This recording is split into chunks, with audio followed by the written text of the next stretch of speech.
been through a bunch of injury situations with teammates before, some for lengthy periods. Can you just sort of fill us in on how you think a team moves forward after getting sort of devastating news of a leading man being out for probably at least 6 weeks?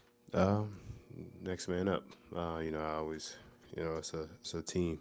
We just gotta find ways to make up for what he does, which is hard to do. And it's not really, you can't fully make up for it, but you just gotta give it a little bit more effort, a little bit more, just a lot more of everything.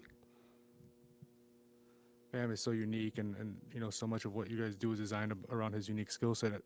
What's that middle ground like of trying to tweak things to kind of fit maybe others that are getting more playing time, but also sticking to what's been working for you? We got to change some stuff, or not change things, but just adjust, adapt. It's a big thing when you lose a guy like Bam.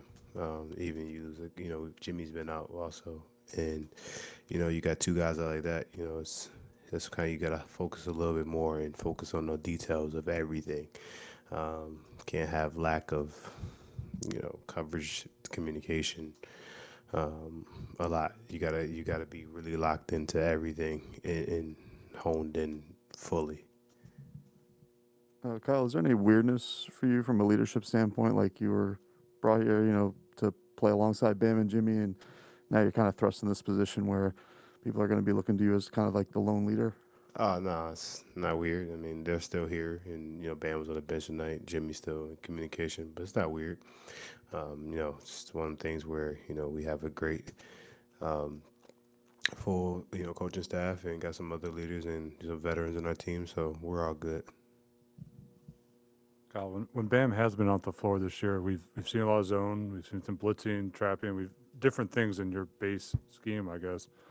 Is this a matter of dialing those kind of things up, or do you have to find other things just to make it work? Wow, good question. Every game's gonna be different. Every game is gonna be coverage, matchup based. I would think a little bit more. I think we just have to find um, the matchups and the coverages that work for that game. Who we're playing against.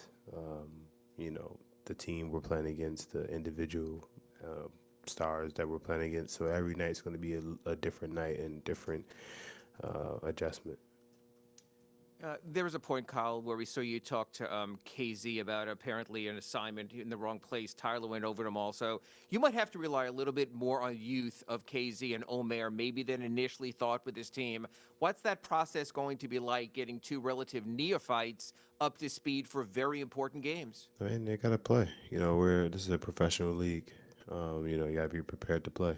You got to stay ready to be ready and always just be ready to go. Our coaching staff does a good job of having everybody on when they do their pre-practice stuff and their workouts and everything. But like I said, this is a league. This is our job, so you gotta be ready to do your job.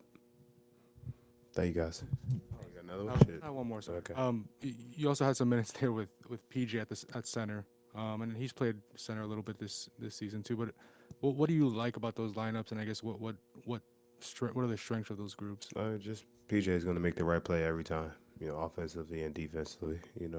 But in that lineup, we gotta be scrappier. We gotta be a lot more tougher in those type of lineups. So it's kind of when PJ's in that position, he knows how to play the game and he knows what to do.